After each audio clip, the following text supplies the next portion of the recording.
there. Welcome to Motorcycles and Misfits. Yay. Coming to you from the Cycle Garage in sunny Santa Cruz, California. What's what? What?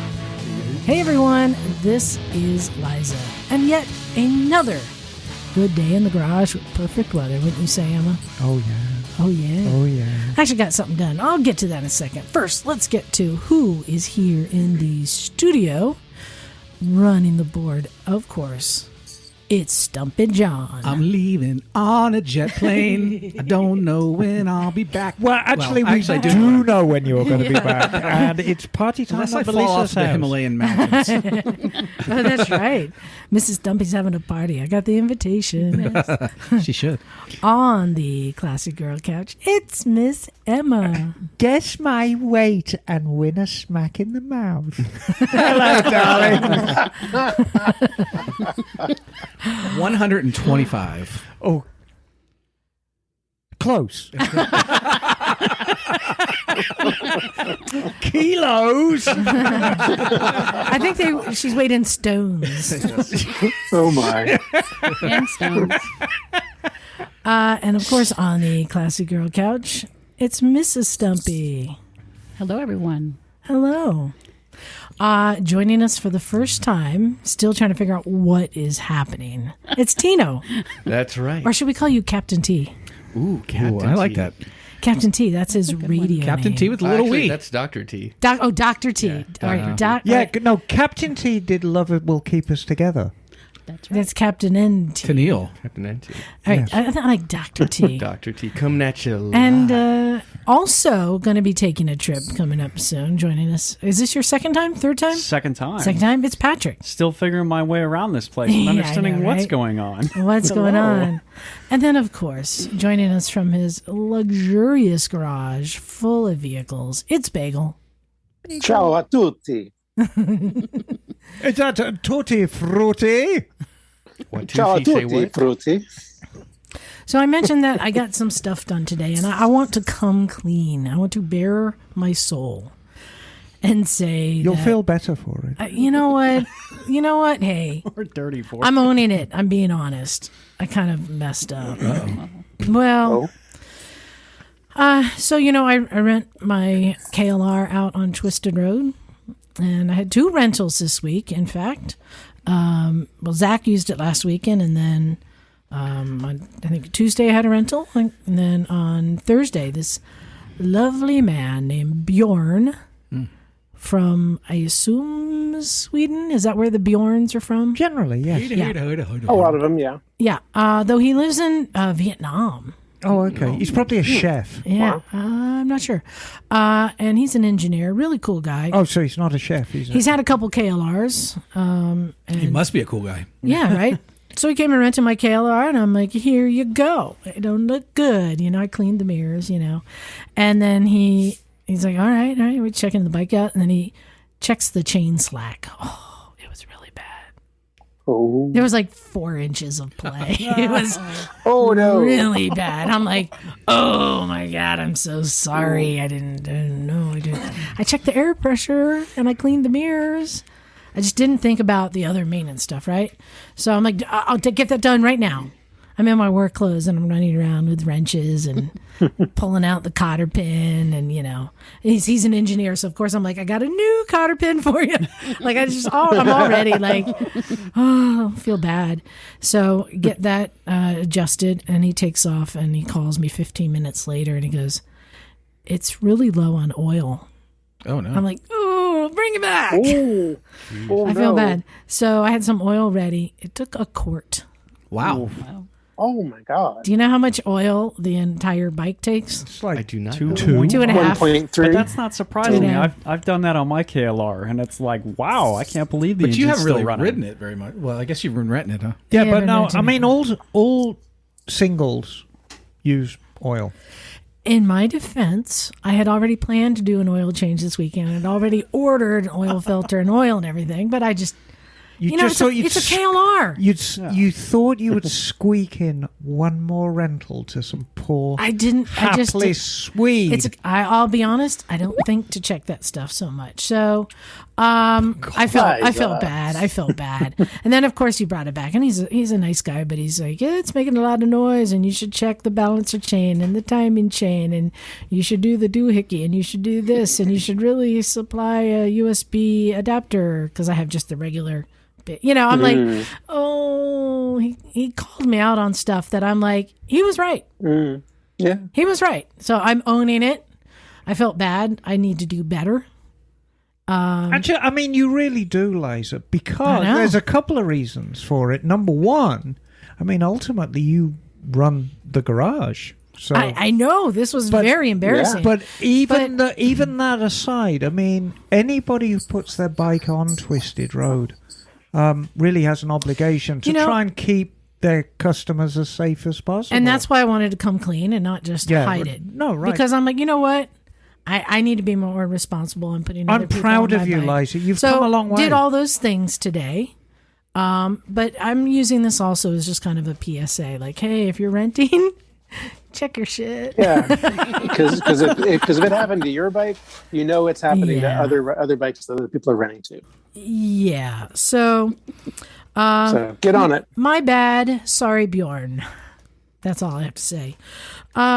Cool. But we did get a little bit of stuff done, but more so, we had a lot of new people show up. Oh, yeah, we did. Oh, yes. Nice. And they all kind of wander up with this like glazed look, like, where am I? What? I mean, it wasn't very long that either of you showed up, and you're just like, what? It's a trip when you first show up here. Yeah. I've been in the room before. It's just every time I come in here, my father grew up collecting Star Wars, telling me that one day it'll pay for my college, only for him to donate it and I not receive anything. Oh, yeah. But when I see this, not only is it reminding me of my childhood, it's... See in the studio. Huh? Yeah, you're talking about the studio now. Yeah, the studio. Yeah. I'm just blown away because I'm someone who was raised to appreciate such things, and I'm in awe right now. Oh, yeah. I have a lot of toys. Yeah, including Wow. some speeders. Glorious. I started collecting speeders. But we had a nice woman named Avery who found a jacket. I got toys. Yes. Yeah. Wow.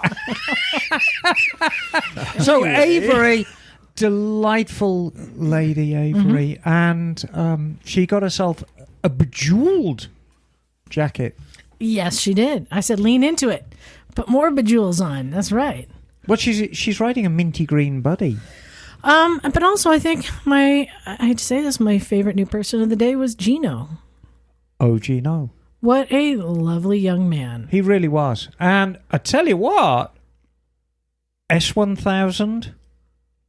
That wasn't an S1000. No, it wasn't. It was the XR. It was an XR 1000. XR 1000.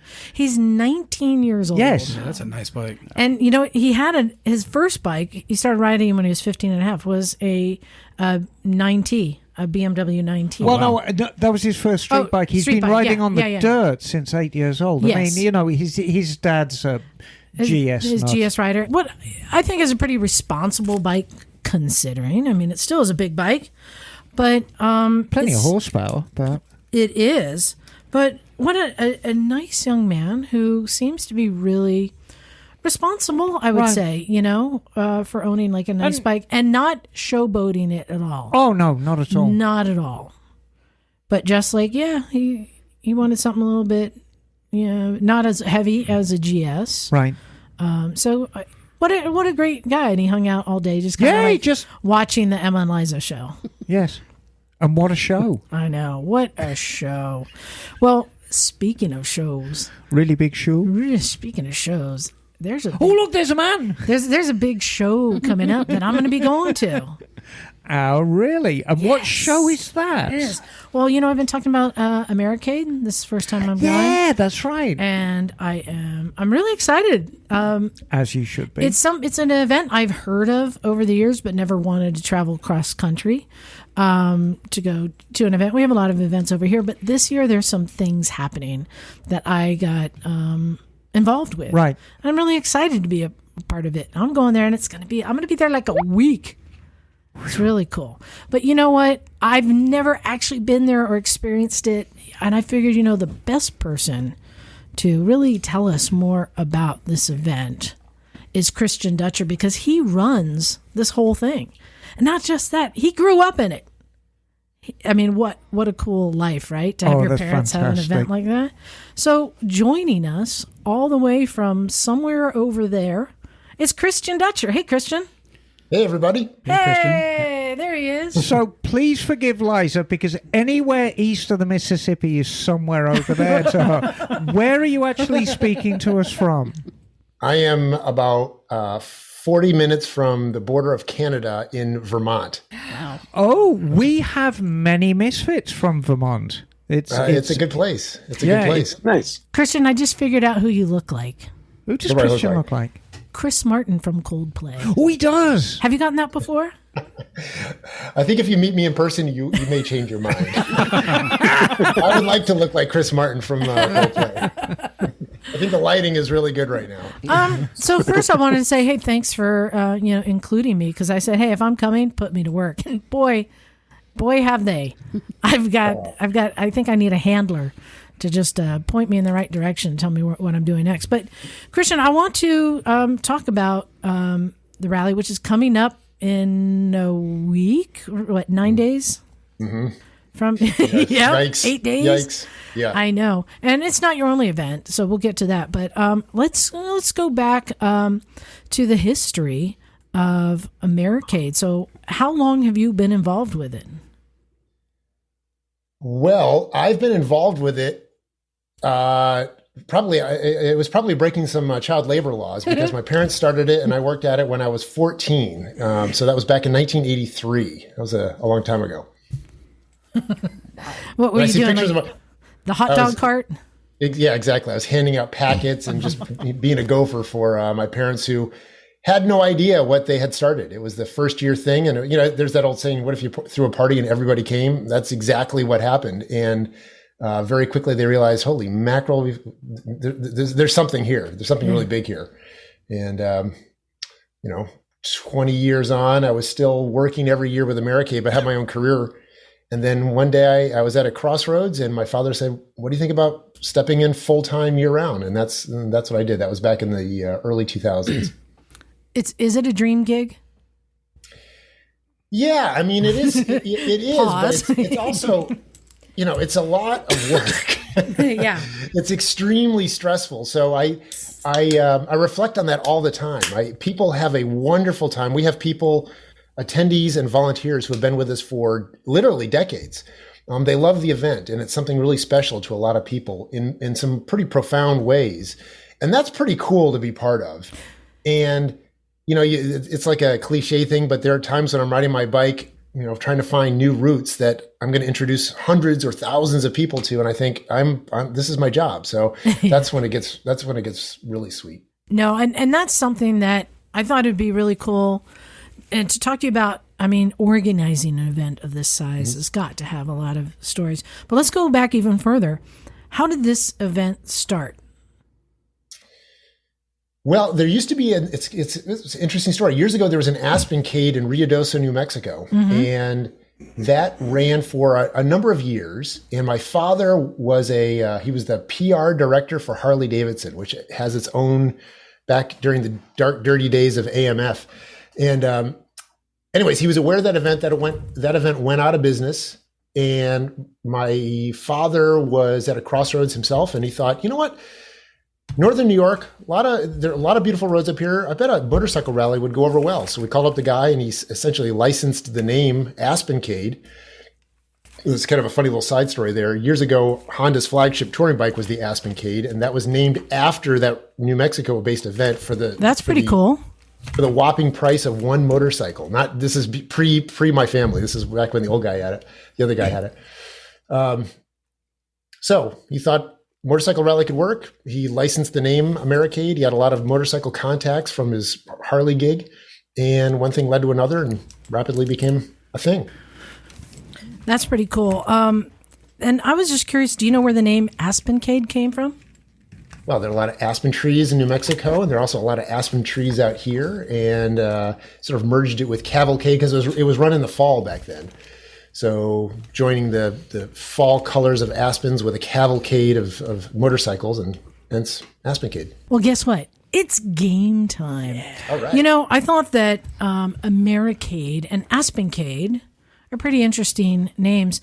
In fact, Emma, Aspencade is like one of the best gold wings ever made, right? Well, I mean, they've used the name sporadically throughout, but basically an Aspencade, that's the top of the line. That's the one that's got all the bells and whistles, two-tone paint, all the good stuff. That's pretty flattering.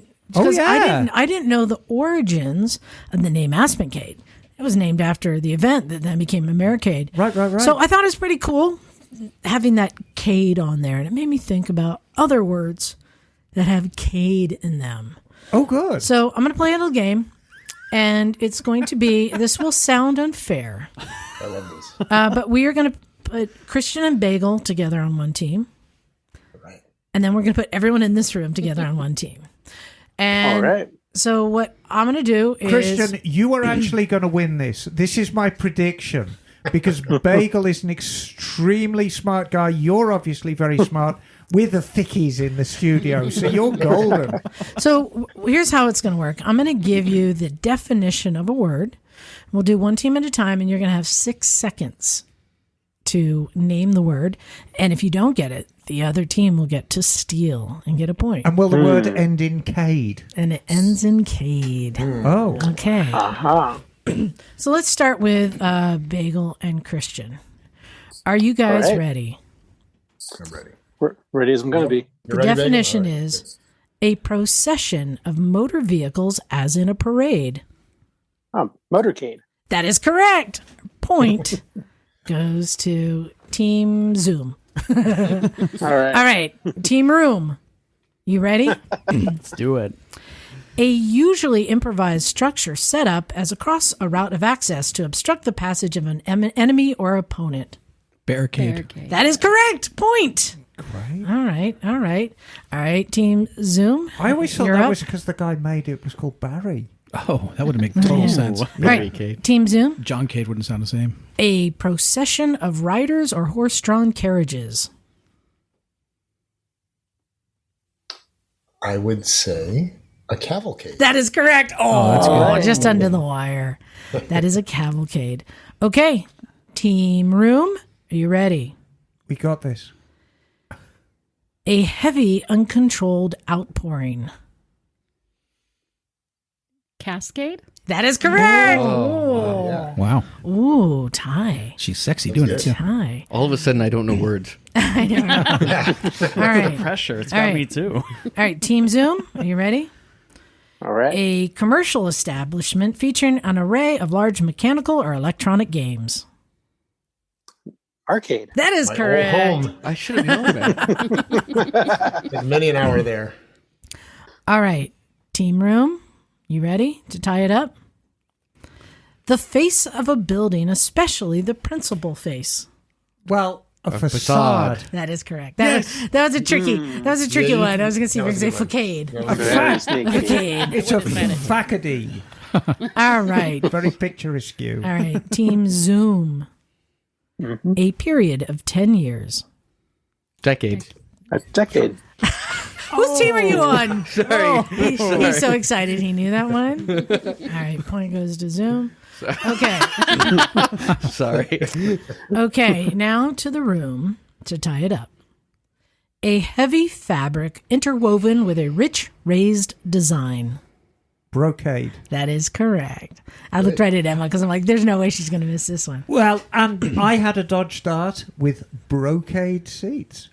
Oh, yeah. There you go. Ooh. All right, we got 2 more, and now they're getting hard. You know, surprisingly, and this is why I thought it was interesting, Christian, there's not a lot of words that have cade. And I assumed it came from like cavalcade or something like that. All right. All right, Team Zoom. All right. An entertainment spectacle of swimmers and divers, often performing in unison to the accompaniment of music. It's the Olympic thing. It's not your turn. Oh, it's their turn? Aquacade? That's correct. Wow. Wow. Bagel That's the linguist over there. Wow, good one. Man, that's impressive. It's All right, that means Team Room, pressure's on. you need to get this to tie. Okay. This is a hard one. No pressure. All right. The warden or keeper of a jail? Stockade. Ah, fuck.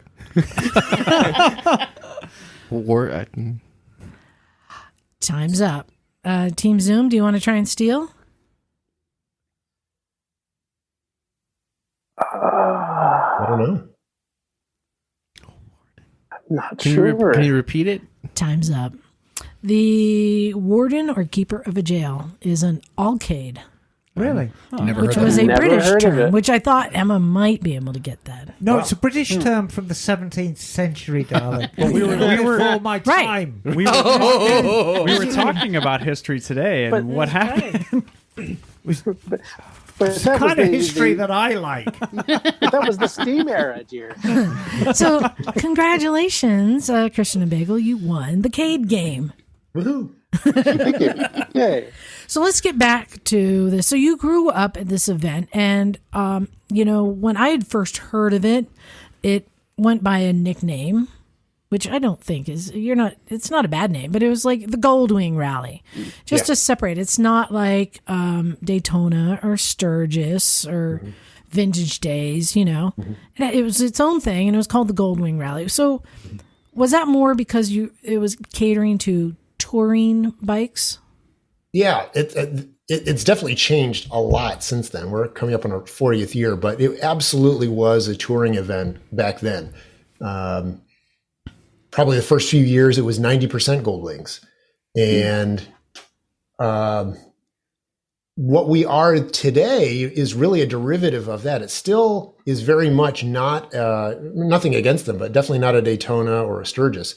But it's definitely moved away from just a touring event. Motorcycling back in the late 90s went through that huge explosion, and demographics changed a lot. And there are a lot of people who want to ride a comfortable bike, regardless of the brand, and frankly, regardless of how loud it is, and enjoy beautiful sights and scenery. And so that's how we've changed. We still put out a really good product and a lot of things that you would associate with a touring event, except that, Harley Davidson was our biggest sponsor for a number of years because they loved the event. It was something different than the rest of the well, you're kind of supporting the hardcore distance riders, right? Yeah, but even a huge part of our crowd are the people who come up just for a day or two from 4 hours away out of Long Island. Yeah, but exactly. These are the type. These aren't bar hoppers. These are people who like to get on their bike and go across a state line. Yeah, I the way I say it is we work year round and assiduously to make an event that is a little too boring for the people who really want to get crazy. So it's a good event, but it's just, if you're really looking for a crazy time, Americade's not it. But if you're looking for a nice time, then Americade's pretty good. So no burnout contest? We have had the occasional stunt rider, and some people love it and some people hate it. I think it draws much more mixed reviews than you would find at a normal motorcycle event. And no wet t-shirt contest? No wet t-shirt. I got to repack. So what would be like, I know that it's still like, touring bikes, but it's not just touring bikes. It's a little bit of everything. People love to get on ride, but what is it, how you've been changing? What is the new kind of direction and the new, I don't want to say symbol, but what do you want to be known as? You know what I aspire to, and it's maybe it's a pipe dream, but it's not a great example because it's not exactly what I reference is not exactly the vision that I have, but the Goodwill Festival of Speed that is such a cool event, and we Americade are not a monoculture. We're not a cruising event, because when you're a cruising event, it's hard to migrate away from being a cruising event. You're forever a cruising event. And we're no longer a touring event, and we draw a pretty disparate crowd. We draw a lot of cruisers, tours, sport tours, adventure riders. We host, trials shows and this and that. And I thought to myself, wouldn't it be great if somehow we could pull it together where in the future we are viewed as that total multifaceted display of everything that's great about motorcycling. That's what I would love to happen. And it's a little bit of pipe dream, but that is that vision that I have floating in the back of my mind every year when we try to hone and craft and improve Americade. Well, and one of the big changes you've made this year, and one of the things I've been helping out with, is catering more to women riders, which is really great. And that's something that women riders have been asking for. It's not that hard, and they're not that different. Right. But just being kind of acknowledged and having some features for them. Let's talk about some of the things you're adding this year. So, you're referencing the one that is the most exciting for, frankly, the whole organization. So the WRAP program, the Women Riders at Americade program. It's a program that, it's funny. People look to me and say, hey, good job. And I say, all I do is provide a platform and get the hell out of the way. So I have a lot of smart people who, like yourself, Liza, and others who are involved in the program who are basically saying, here's what it should be. Great. Let's make it happen. So it's a program that's led by, created by women. And all America does is just capitalize on the attention that's drawn to the event to create a pretty big platform for this program. And I'm pretty sure that if we launched a similar program last year at our adventure bike rally, we have a totally unrelated adventure bike rally, same sort of thing. I just got out of the way and I instantly, I thought this thing is going to happen every single year. That is going to be a part of the event every single year from here on. And I suspect strongly that's going to happen with Americade too. So it's pretty exciting. And in the wrap, some of the features we're adding is we're doing a women's fashion show, which is women wearing their own gear that they love and then sharing what that is while strutting a stage. That's cool. Yeah, the not that kind of fashion show. Yeah, exactly.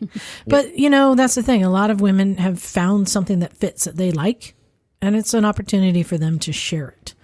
And then I think, by the way, that's not my idea. I think it's a great idea. And I loved it because when I'm at a gas station, I'm the one who's like the chief advocate of some piece of gear that I'm wearing. I love to talk to people about, here's why this glove is the best glove in the market. Exactly. So making an event like that is going to be fun. Yeah. And we're doing meet and greet, just having like a breakfast for women. There's all sorts of... We're flying in Haley Bell out of England. Yeah. And Motorcyclist of the Year in 2018. And I think it's a good enough a time, Christian, for me to offer both you and everybody involved with Americade a huge apology, because Americade reached out to me to actually offer as a women mechanic some classes, and I simply couldn't find the time to do it. Springtime for me... It's all good. Is 2023. Yeah. Well, it might... It's going to require me finding somebody to do a lot of work back home. But I think perhaps with a little more notice for 2023, I would love to come out, please, teach some classes for women. My question to you, it's still very much a touring rally, still very much heavyweight touring bikes.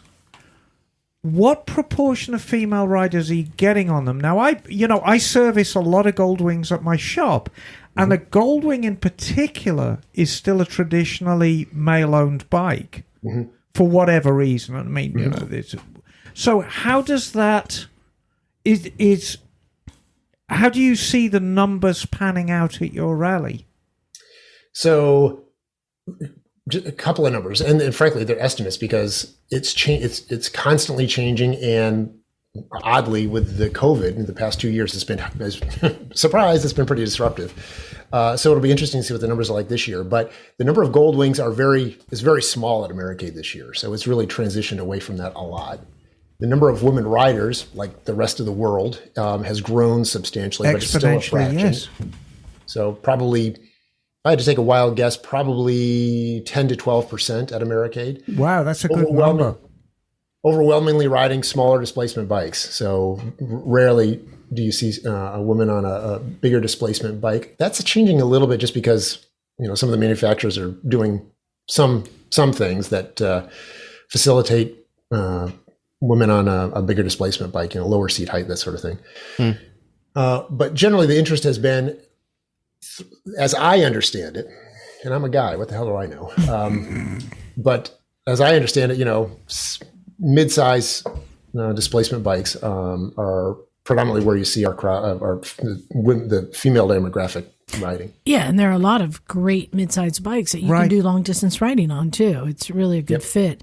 Yep. And you have me doing a bunch of stuff there. I'm going to be interviewing Alonzo Bowden. Mm-hmm. That'll be cool. Doing a live podcast interview, I guess, in front of peoples. So I got to be ready for that. Yep. I'm doing Rev Sisters Film Festival there. Every day we're going to be playing films for free that anyone can go in and watch some great films that we've curated from some of our past festivals. Mm-hmm. What is this Knights of the Round Table that you got me into? So the Knights of the Round Table is... it all starts with an idea that I had years ago. So my father, you have to understand the household I grew up in. I grew up in a crazy house, crazy in a good way. But my father was a professional motorcycle racer, and back in the old day, and they've got some crazy stories, nutso stories, and you get a few of them together, and holy crap, it's amazing to sit back and listen. And I thought, at Americade, we've got that. We've got all of these various colorful individuals. You just got to pull them together. And when they're together and they're telling their stories, there's automatically an audience around them that just wants to listen. So I thought, let's just do that. Let's just come up with, conjure up some event, call it something, and basically give the stage over to 5 or 6 people who've got a lot of riding experience that surely have some good stories. So we created this thing called the Knights of the Round Table, and it was popular right off the bat. And we have one of those spinny game show wheels, and it's got topics on there, and moment I nearly crapped my pants being one of them, and other things like that. I hope you have a category for scar stories. We don't. Well, it's funny you mentioned that, just because yesterday I was thinking to myself, that's right, I need to redo those categories. So I think I might be emailing you for some suggestions. There you go. And so the people that we'll have on stage will be yourself, and my father tells. I can't wait to meet him. Everyone tells me you have to meet him. I hear he's a hoot and a half. He's a hoot and a half. I believe we'll have Mike Lafferty, 8-time enduro champion, and a national enduro champion on stage. We'll have Jordy Trey. He's a professional stunt rider. He does stunts in movies.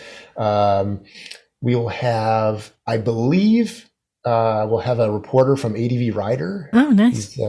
Actually, it's oddly sort of adventure riding heavy. And I am blanking on somebody else. And then, in any case, it's a colorful cast. Little old me. Well, definitely you. So it's a colorful cast of people, and it really is fun. And I thought to myself, I should record it. Yeah. Well, that's how the podcast started. It's us sitting around, and we were doing that outside today, right? I mean, Tina, you were just sitting there, just like listening to everything, right? Well, I feel in those weird moments, like there's really not I'm still learning. Right. So I can't really say much. For new writers, they're kind of fascinating. Just listen to us tell stories, and we go in and talk about that. So it's the same thing. I want to now talk about, I know that there's a lot of people go, what do you have, like 60, 65,000? Is that kind of the numbers you're expecting? Yeah. Let's talk about what it's like, because we were having a Zoom conference meeting, and Sam was showing me like an aerial map of the area, Lake George, New York. Never heard of it. I'm sorry. Apparently a lot of people have heard of it. Jim's been there. And they're showing me a map, and I'm like, and they're like, okay, over here is we're going to put your tent. I'm like, hold on, wait. There's a fort. Like, yeah, big part of American history. There's a fort here. I'm like, wait, what? Like, okay, Mohegans. They have to explain this fort to me, and then they're like, okay, we go back to, okay, now we're gonna have the bikes parked here, and we're gonna do this. I'm like, hold on, is that a steamboat? What is that?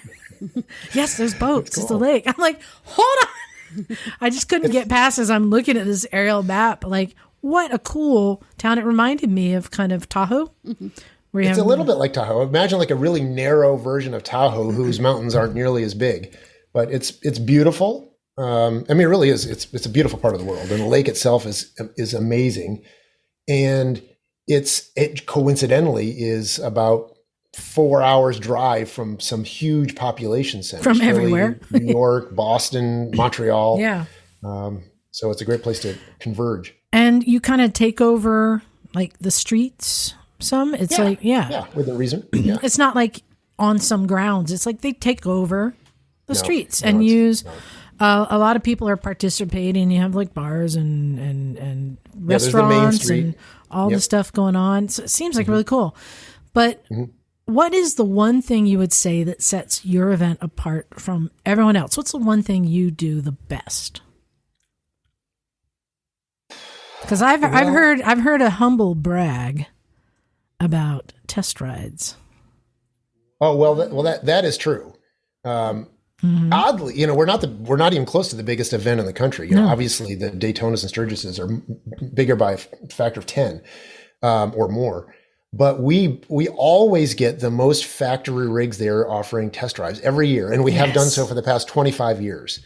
And I think it's because we attract a breadth of riders. I know we've got this touring origin story, but really we attract all sorts of different riders. And because we are a small group of people who work year round to build an event, as opposed to something that just happens organically, the quality of motorcyclists that comes to the event rides more miles, buys more bikes, owns more gear. And the manufacturers know this. They test, they do their market studies and they see what happens when they're at Americade, and they realize when we put somebody's ass in this seat, they're more likely to buy that bike as opposed to other events. Right. And it's odd because Laconia is right after us and it's a big event, and several of those manufacturers don't go there, or more than several. All right. I might get in trouble for this, but I just kind of want to, what I'm saying, it's not the Gold Ring Rally. This is the Real Riders Rally. Oh, yeah. This is like real riders. That's fighting talk. I know. Well, actually, if you talk to the manufacturers, that's how they describe Americade. They say Americade, the thing that's different about Americade is it's a riders rally. And it really is. It is riders rally. And so you do test rides, and I guess that's part of the allure too. There are these rides every day that people are going out and riding. I don't even know what it's like there. Is it mountains? What is it? Yeah. I don't know. Mountains? Yeah. Is there, let's see, is it, you probably have good leaf peeping out there in the fall, huh? Right. Yeah. So my question to you, Christian, I mean, is this something, this development as the Riders Rally, has this kind of grown organically, or is it something that you kind of latched onto very, very early on? Because let's go back to the Goldwing days. Goldwing riders traditionally do tend to be more long-distance riders. So did you kind of latch onto it and say, look, this is the direction we're really going to go in? Or has it really just grown like that organically? Because I think comparing it to Laconia is a great example of how different an ostensibly similar rally can be. Yeah. Yeah, that's, in the same region, yeah. I'd love to claim that we had the foresight to, strategic aptitude to create this riders rally angle, but it really was organic, and it is because it originated as a touring rally. Right. So you put into place the staff and the know-how of doing long distance rides and sort of building in the quality of a long distance ride, the things that you need to do to make a long distance ride memorable and enjoyable. When I say long distance, like a long distance single day ride, that's really not that long distance, but by a lot of people's. Well, and I always like to give advice, unrequested advice, and I'm going to say, and I don't even know, but I'm just going to assume. Do you have any scooter companies like Vespa who are coming to who supply at this event? So, we have had Vespa here. Piaggio's come up a few times, but they're not here. They haven't been here in a few. Well, COVID aside, I think they've missed 2 Americades, but they do come up now and then. Well, good, because Bagel, who's part of our team, he is the hardest rider and the most long-distancey rider of us all on his Vespa. And it's something that a lot of times I think the market doesn't think of them as those guys. But there are a bunch of them. And they're hardcore riders. Yep. So keep Vespa in mind. I'd love to see as you continue to broaden and bring in more. And plus, I've always said, like, my favorite bikers are the one that has a dirt bike, a Harley, and a scooter in their garage, because that is real biker shit. You know? That's just, they just love to ride something with two wheels. Yeah. I personally have an affinity for scooters. Oh, nice. So I'd like to see more scooters at the event. Do you have a scooter? Yeah. I don't have a scooter. Oh. I've always aspired to owning a scooter, and I've just never. It's an excuse. I've just never made it happen. So you know what's odd? Yeah. I run a giant motorcycle event, and I love little things. I like scooters. Yeah. I have had a lifelong lust, and I've never owned one for a 1968, 69 Mini Cooper. Oh, nice. I just like little old, and unfortunately kind of unreliable stuff. it's fun to go faster and Like slow a things Fiat in. 500?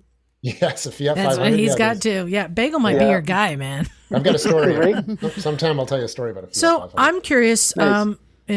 what it's like, behind the scenes, what you can share with everything that's been going on with the industry, with the motorcycle shows, what it's not called Progressive now. What is it called?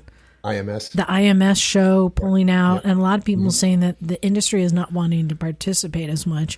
I'm curious, how has it affected you? What have you seen with the industry? Yeah, it's sort of the industry, I'm going to use a fancy word, is bifurcated. So on one hand, you've got the manufacturers who many of them are awash in cash, and they know that demos sell bikes. So they're in. But it's the vendors, the internet. I was just telling somebody this today, oddly, and this is true for any motorcycle event. I'm not laying claim to this exclusively, but during the week of Americade and during the week of any other major event, their expo is probably the biggest motorcycle store in the country for 1 week.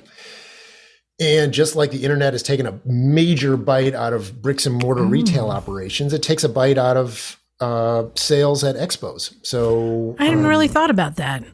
Yeah, it's weird, but I can go to Revzilla and order all sorts of stuff and send it back if it doesn't fit, and the price is pretty good. And so the real value that we offer is you can touch it faster. You don't have to wait for it to be shipped, and you can sort of touch multiple things and compare. Okay, the internet can't do that, and you can have it installed on site. That's a big thing.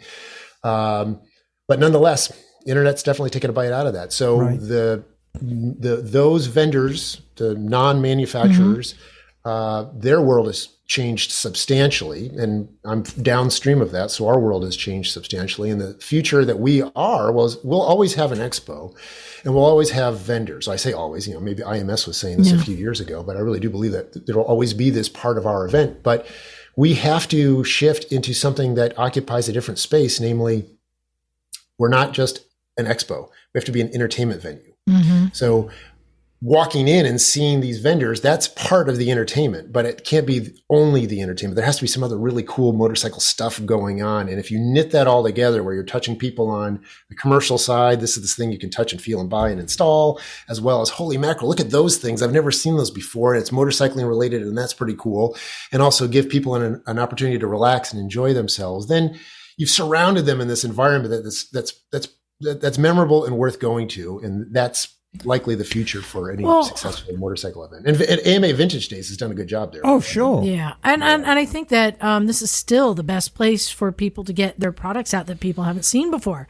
I remember the first time I saw those make them while you wait earplugs form to your ear at a show. And I'm like, whoa, but even when we were at the one show, I was talking to a guy who's built his own towing rig that is basically a small dolly that just fits onto your trailer hitch, and it's just a front wheel hitch, but you see interesting things that you haven't seen before. Yeah.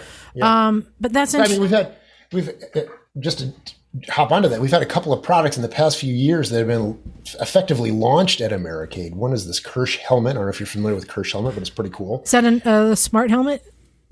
It's a helmet that uses that, I forget there's a phrase for it, that soft material that becomes, whose property changed as you hit it. Right. But he's got a different take on it that works quite well for a helmet. All right, so it's not a heads-up helmet. It's just a new technology of impact resistance. Yeah, it's the cushioning. Yes, he's talking with the NFL. He was a local guy that just launched this product, and there's some other cool products that have been launched at Americade. But you definitely see that stuff here that it would take forever to trip across it on the internet. Emma, that would suit you actually if there's a helmet that's made out of a soft material, because not everyone can find a helmet for their lumpy head. That might suit you well. Yeah, I got a soft head, so I'm soft in the head. Christian, I want to kind of talk a little bit about obviously your expectations for 2022 were great. What happened in I should imagine 2019 was just awful, and 20 was not much better, and 21 wasn't a great deal better. Is this like the big one now? This is the big comeback. We'll see. It's funny. I genuinely don't know. There are two big data points that tell us how the event was. One is the pre-event numbers, like what's the interest in the event? How many people are registering? What's the website traffic? And that's all good. But really, everybody in the tourism, at least out here in the tourism industry, says that everybody's making their mind up last second. Nobody's making their mind up 6 months in advance anymore, because it's just not the way we are these days. So that will be the thing that... who actually shows up. Now, please forgive me. I mean, Liza's very, very diligent about doing her research before. I am not. Did you actually have an Americade last year? We did. So in 2020, it's been a crazy, crazy ride. So in 2020, we were having the event, but then there's this thing called COVID, and then lo and behold, I had to cancel it. Actually, I postponed it. I thought, you know what? Maybe this COVID thing will blow over in a few months. In a couple of weeks. Right. So 2020 was a washout. But I scheduled 2 Americades. I scheduled one, canceled it, postponed it, scheduled another one later in the year, and then ended up canceling that, which was nightmarish. And then 2021 came around, and I said, you know what? I'm going to push the event as far as I possibly can in the northeastern motorcycle season before the snow flies, just to give ourselves as much elbow room in the scientific world, as much of an opportunity to get ahead of this thing. So I scheduled it at the end of September. And whenever you change the dates, it's highly disruptive. When you put it right at the end of the season, when people have done all their riding and they're also putting their bikes away in the garage, definitely takes a hit. But for continuity, I just didn't want to miss another year. So, and what were the numbers for then? Was it gruesome or just half? Less than half, probably. Yeah, probably 40%. But I'm sure it'd be hard. It was probably hard to get a lot of vendors to come out too. Yep. So, you've been doing this a while. You building up and really changing, and I'm excited to be a part of it. But you also branched out and started another rally. Dirt Days. Yeah. Let's talk about that. That was a moment of insanity. Years ago, I said, you know what? I mean, my personal interest is riding off-road. I love riding off-road. Yeah. And I said, you know what would be great is as busy as I am during Americade, and it's a crazy, 110-hour week. It's a crazy, crazy week. I thought, let's start another event, same time, same area. What could go wrong? At the same time. So I started this thing called Dirt Days. It was simultaneous to Americade. It was about 10 miles outside of town. Had its own legitimate vibe. It couldn't be an Americade. It had to be something different. But nonetheless, I've got the motorcycle industry coming into town. It seems like they want to have an ADV event. Let's make it happen during Americade. Well, I did that for a few years, and it nearly killed me. And eventually, I said, "All right, this is crazy. Let's do this at another time of year." So I broke it apart and do it in middle of August, right on the New Hampshire-Vermont border, so you can ride into either state. Beautiful riding in either state, and it sells out.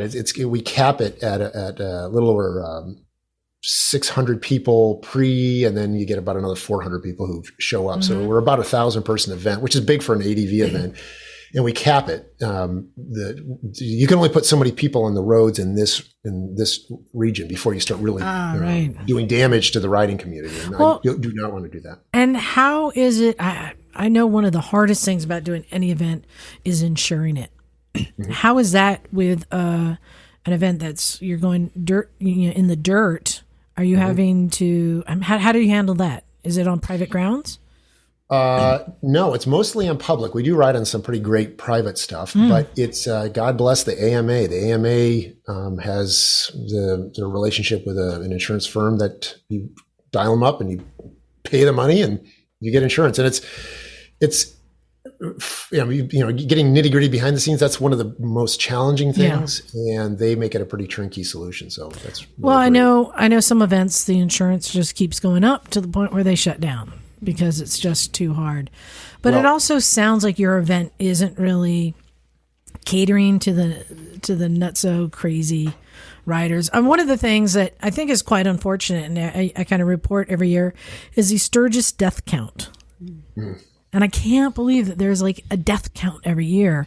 I'm guessing you don't have a death count at your event. No, Yeah, no, okay, at neither event. So at Americade, there's substantial numbers there, and every few years there will be a death, but it's not part of our event. It almost always, sadly, it's almost always some young kid on, they just dropped whatever it is, $6,000 on a used crotch rocket, and they go racing up, and it's usually this one road. There's this one particularly amazing road right out of Lake George Village, and somebody miscalculates and dies, and that's a terrible thing. And but nonetheless, it's pretty infrequent with Americade, despite its size, and with dirt days, it's virtually unheard of.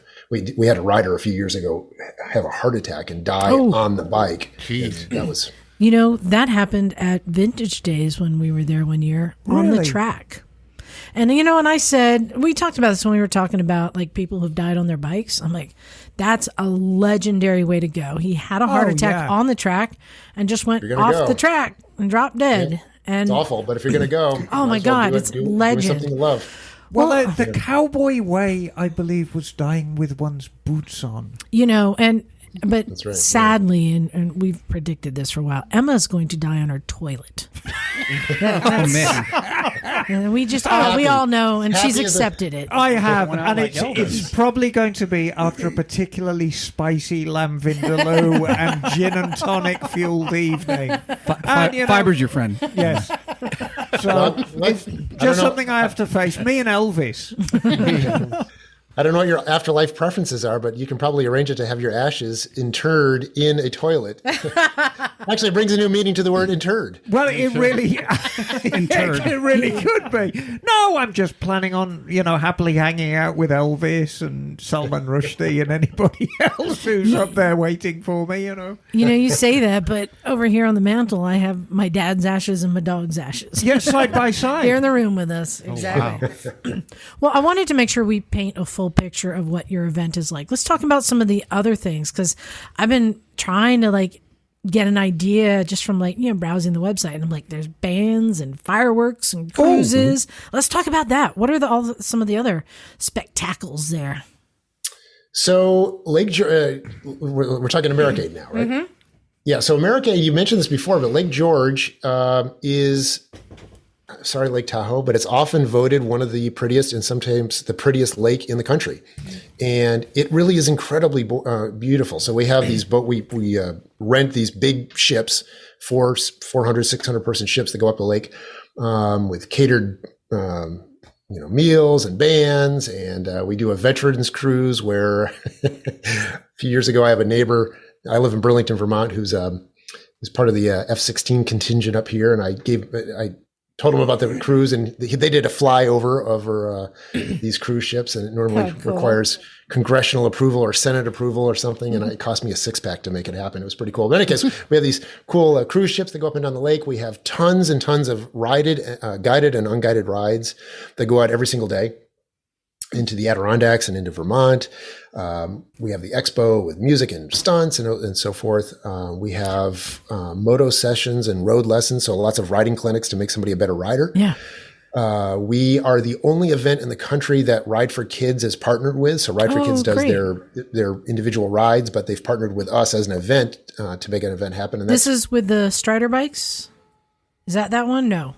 No, it's like Ride for Kids, raising money for kids. Yes. Yeah. Raising money for the Pediatric Brain Tumor Foundation. So a few years ago, we used to do a parade, and I thought, you know what, parades are fun, but let's do something let's do something. Let's not just ride around. So we made this Ride for Kids ride, and we raise between $20,000 and $30,000 every year. Our expectations this year are actually quite a bit higher, and it's pretty satisfying. That's great. Working with them, seeing really like the need, little kids with brain cancer. It's a pretty heartstrings pulling thing. So it's pretty cool to be doing part of that. And actually, on a related note, we also host the Wounded Warrior Project every year. So they come up out of New York City, and they use Americade. Actually, this is really cool. Yeah. They bring this group of vets who are, to a person, man and woman, and they are suffering PTSD. And they use riding a motorcycle and coming to Americade specifically as therapy. This is like how they get back out into society, where they go on a ride and they'll allow one of them to take the lead for a little bit. And that's a big advancement in their reintegration in the society. So it's well known that riding is part of mental health, a big part of it. Yeah. So lots of things. We have riding games, and Well, I'm excited because this seems up my alley, and I love that you're like it's for riders, it's for all bikes, everything. Oh, and I didn't even ask you, what bikes do you ride? So I have a Triumph Tiger 1050. Ooh, you won John's height. And I have a dead sexy, and it's only because of its looks that I own it, a KLR 650. Yes. You are my dude. Go. You are my dude. Yep. I own it because of the power. Yes. It's almost too much for me. Yeah. You strap on 37 horsepower on a 400 and whatever it is, 50-pound bike. I've got a Beta Trials bike. We were just talking about betas. Beta. Betas. Yeah, those are my main bikes. Nice. What's your next bike going to be? I think about that way too often. As much as I love my agricultural device, the KLR 650, I kind of think that it's old and it's time for it to move on. And I'd like to get something that's more, in touch with today. So either an Africa Twin or T700. Yeah, I was going to say T7. Something like that. Something that. So I live in northern Vermont, and more than half of the roads are unpaved here. So it's got to be a good bike that can handle both. Right. Well, have you checked out we got some here in the room, the Honda Adventure scooter? Best of all the worlds. It's pretty cool. I know. Yeah, that's pretty sweet. I can't wait to try one. Well, I am so excited to come there and be a part of this. And I love that you're, making big moves. And I look forward to, growing with you and seeing what it becomes. I want to make sure everyone knows how they can get tickets or find out. And this is something that you can come for one day. You can come for many days. Yeah, definitely. You want to tell everyone where they can find out more info?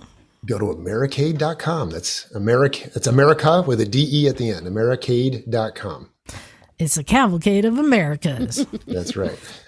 Exactly. And I'm doing a couple of seminars, one that nobody else knows that I'm going to be doing, but I am. Haley and I are going to talk about behind the scenes of the Women Riders World Relay. Yeah, that's gonna be cool. And then I'm going to also be talking about Chickistan. Actually, Christian, I need to get you to Pakistan. John is leaving tomorrow. Love it. To go on a Pakistan trip. No kidding. Yeah. How cool. Yeah, I got to get you there. You're going to love it. I would love it.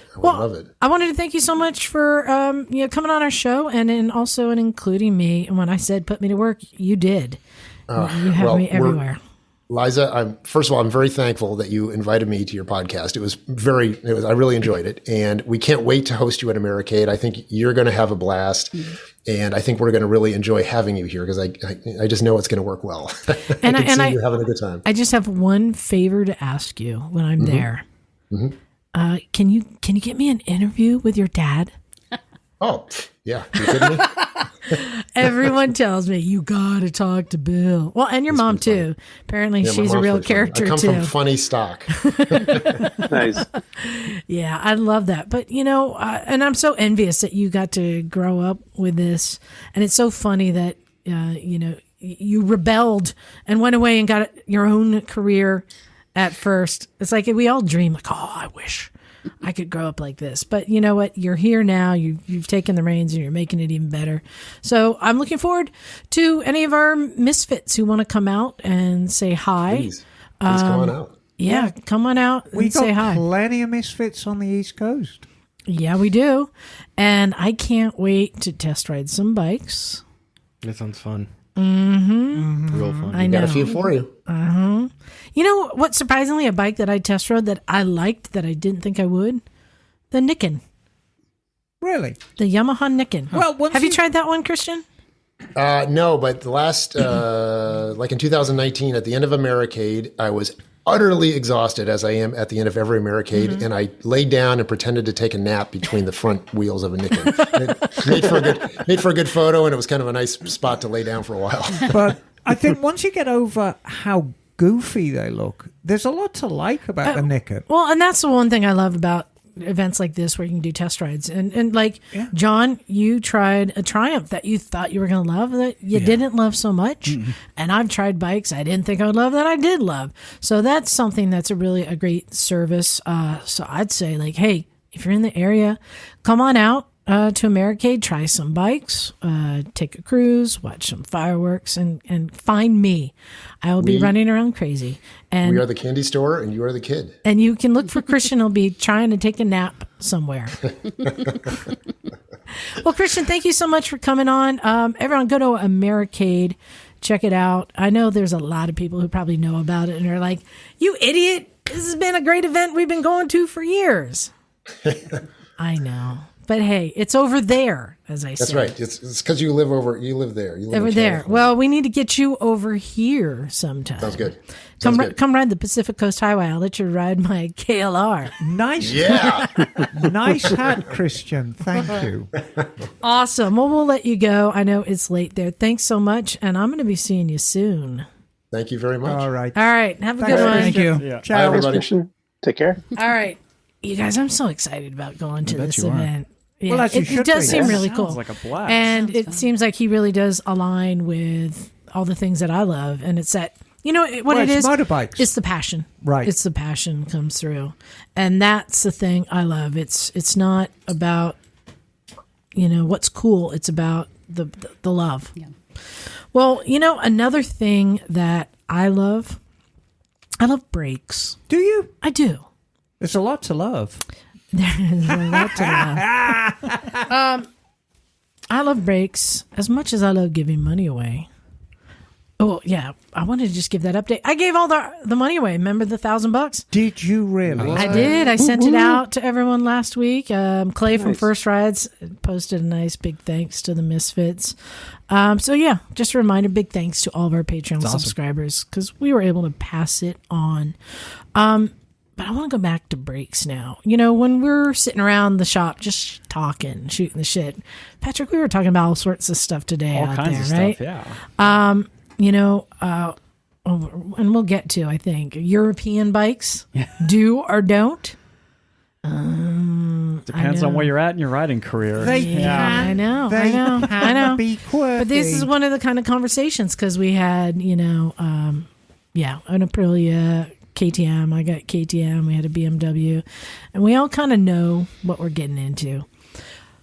But another thing that I was watching when Ellie was changing her brakes, and it got me thinking, as I often do. I was looking at the brakes, and I realize you have a wide variety of brakes, and I don't know how many people look at their brakes. I mean, Patrick, do you know how many pistons are on your front caliper on your Super Duke? I'm gonna guess 3. To Yeah, be you're honest, guessing, I right? You're haven't not looked. sure. I haven't looked because You're I've not never sure? had to take the brakes apart on that bike. My KLR, I know, is a single piston, and I hate it because it is a single piston.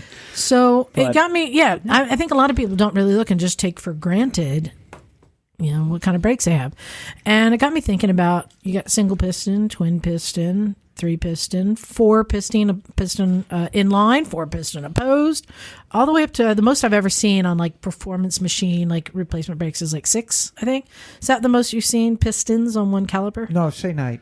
You've But seen 8? that is super rare. That's like prototype stuff. Yeah. Generally, six isn't as uncommon as you think. I mean, most Z-Rexes have got 6-piston calipers. Yeah.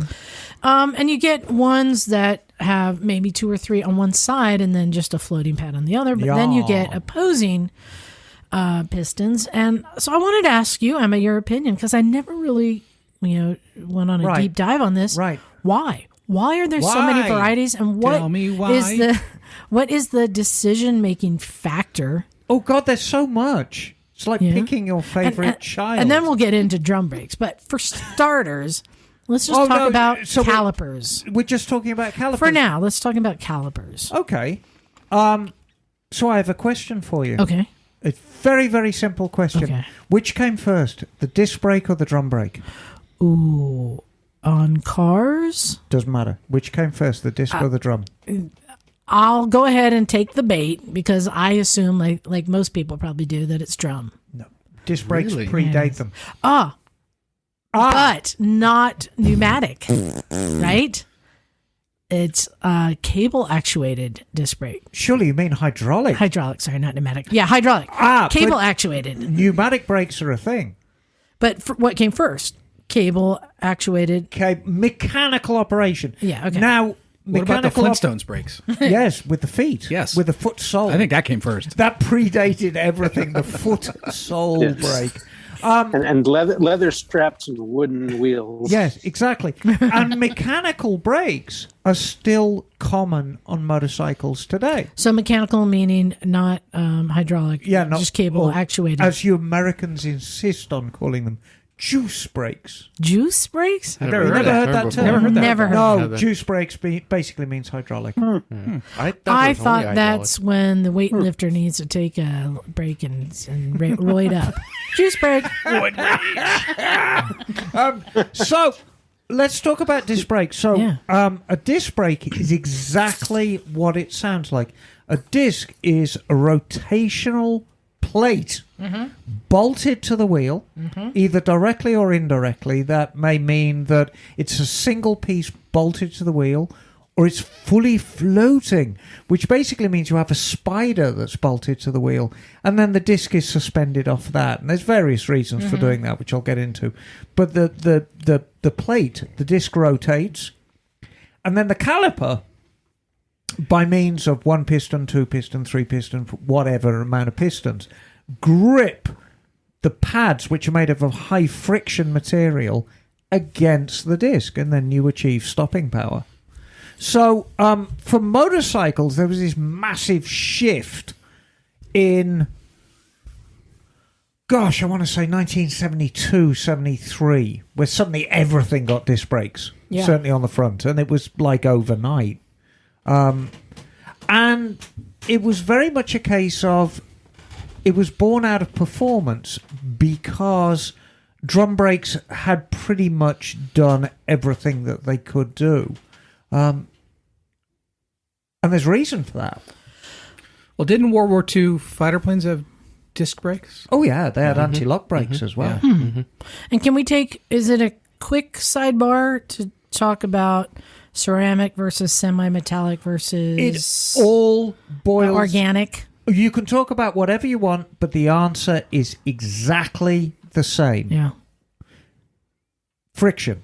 Okay. Now, friction, what is a byproduct of friction? What is a by... Ooh. Yes? Heat. Said it. There you go. Said it. Heat. When your knees are rubbing on the rug, they're getting warm. It's heat. I'm sorry. Which scenario are my knees rubbing on the rug? My thoughts When exactly. when you're washing the cat. You're looking When you're scrubbing the cat. Yes. when you're looking for that last little bit of crack. Yeah. So, Is that what they're calling it these days? yes. No, friction and heat are very, very happy fellows. So, what you have to do when you're designing a braking system, you want it to have a high amount of friction because that's what stops you.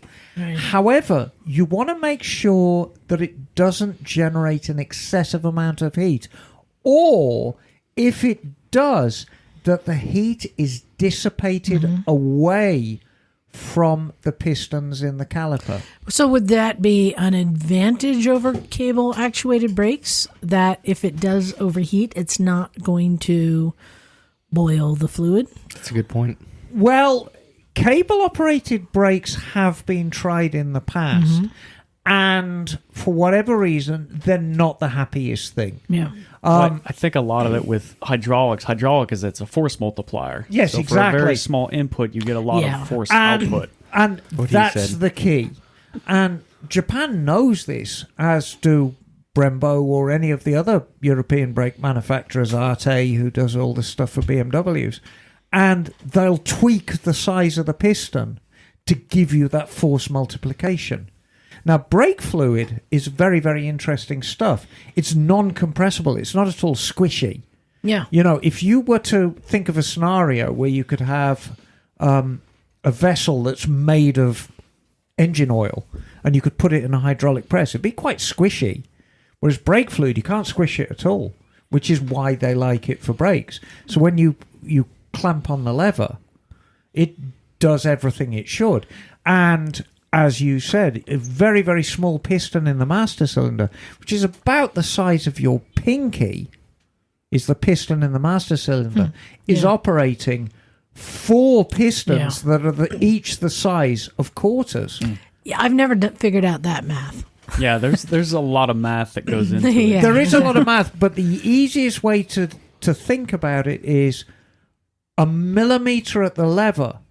You just need the most fractional amount of movement at the caliper. You literally just need to push the pistons from where they're kissing the disc to actually clamping it. The amount of movement is tiny, absolutely tiny. So it doesn't matter how many pistons you have. I guess it's the same as an engine. It doesn't matter how many pistons, it's how many cc's that it's occupying, right? Right, exactly. Or how much liquid needs to be displaced. Right, exactly. Okay. And so it's not just the size of the piston, it's the actual area behind it as well. However, you don't want too large an area behind it because then you'd end up with a very, very poor feeling piston. Conversely, you don't want too small an area behind it because if you do, that will be subject to more heat transfer and you could boil the fluid. And if you boil brake fluid, it's very, very scary. So I'm curious. I've never seen this, but I think it would be an interesting thing if you could find out how many cc's your bike is in the calipers. So if you just, best guess, his Super Duke, how many cc's do you think he has each caliper? We're talking about I've never thought of it. I know. I'm like, are we talking about know, yeah. 15 cc's? Yeah, you'd have to sit there and measure it, or go from the milliliters. But of fluid. that is something that's like you want to have the most. Well, no, it'd be an easy enough calculation to make. Oh, that's interesting. Because what are you actually talking about? The amount of fluid that's contained within them, or the amount of movement when you honk on the brake lever? Well, I guess the capacity of the cylinders. Well, that'd be an easy enough. So I'm saying, like, if you're like, oh yeah, I got the new model. It now has 22 cc brakes. You know what I mean? Yeah, right. Like that. I'm just. Interesting. Well, Nobody that would really change the caliber size. It's something that people don't really tout or talk about. I mean, yes, sometimes Right. you get into you can But work it out it's- right now. If you've got a 30 millimeter piston, let's say you've got a 30 millimeter piston. do the math, Bagel. So how do you work out the area of a triangle? It's pi r squared, right? Well, it's pi r squared. So pi r squared. So For a it's circle. 15 times 15 times 3.142. Oh, it's And going to then- be bigger than that. I remember when Well, no, hang on, because we haven't got into the depth yet. yeah. Yeah, I'm a history major.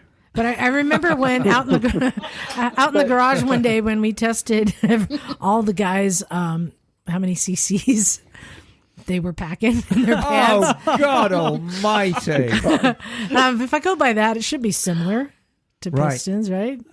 Well, like but that. It's more of a push and here's the thing, squeeze, though. But like Emma was saying, though, it's not just about the size of the area behind the pistons. It how well has you to use do with also has to do with how much Girth? fluid is being provided by the caliper that you're using, because that the caliper has to be, or not the caliper, the Master master cylinder. cylinder has to be balanced with the caliper, Right. so that you're putting the right amount of fluid for that volume that's inside of those cylinders. And it's a very, very it's a very precise calculation made by people who are far cleverer than I am. Manufacturers quite often get it wrong. Early Norton Commandos had the most appalling brakes. Anybody who's ridden a Norton Commando with early disc brakes will know how terrifying they are. The bloody things, the bike speeds up when you pull the brakes on. And it was it was a miscalculation in the diameter of the piston in the master cylinder.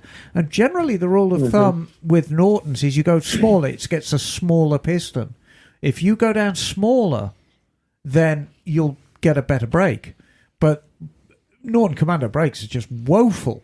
None of the early brakes were really that good. A lot of it was down to the manufacturer's insistence of using stainless steel brakes because they didn't want them going rusty overnight. You know, in your car, after a rain shower, you can look in the holes in the wheel. You can look in the holes and you can see your brakes have gone rusty overnight. But that doesn't really cut it on a bike because it looks ugly. Yeah. So they said, let's use stainless steel. And back in the early 70s, they were still trying to figure out the best kind of stainless steel to use. They've gotten better at it now. So, you know, if you hopped on your 1973 Suzuki GT550 with a first-year disc brake, you think, this is a great brake. And then it rained, and you pulled on the front brake, and you're like, oh, God, where's my brake gone? But it worked out well because the tyres were so bad. You didn't want decent brakes because if you'd have braked, your tyres would have just washed out and you'd have thrown the bike away. All right, I have another sidebar question. Yes. Because I want to get back to the pistons, but first I want to talk about the fluid. Yes. First I got to sneeze. Bless you. All right. So we know that we have dot 3, 4, and 5. Yes. Tell me about dot 1 and 2. Dot 1 and 2. Well, dot 1, she was a lovely lady, and she used to make the tea at the factory at the where they made the brake fluid. No, I mean it's. Was there a 1 and a 2 or something? I mean, yes, but it wasn't called that. It was just dot brake fluid. It's called like mink oil or something. Yeah, exactly. So basically, brake fluid, if we went back to the 1960s or indeed the late 50s, you just buy brake fluids and it'd be similar to the stuff we've got now. And in some cases, the same thing as hydraulic fluid. Right, exactly.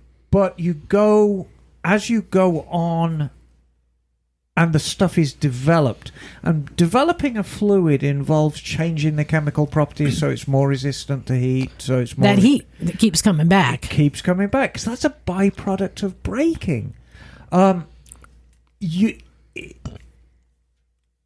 An industry standard is formed.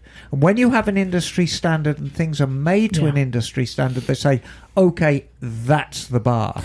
And the difference between 3, 4, and 5 is mostly the heat range? You forgot about 600. Oh, God. Okay. So, but it's mostly, the biggest difference is heat range? Longevity. Between 3 and 4 is longevity. 600 is about heat range. And dot 5 is something different completely, and we'll come to that.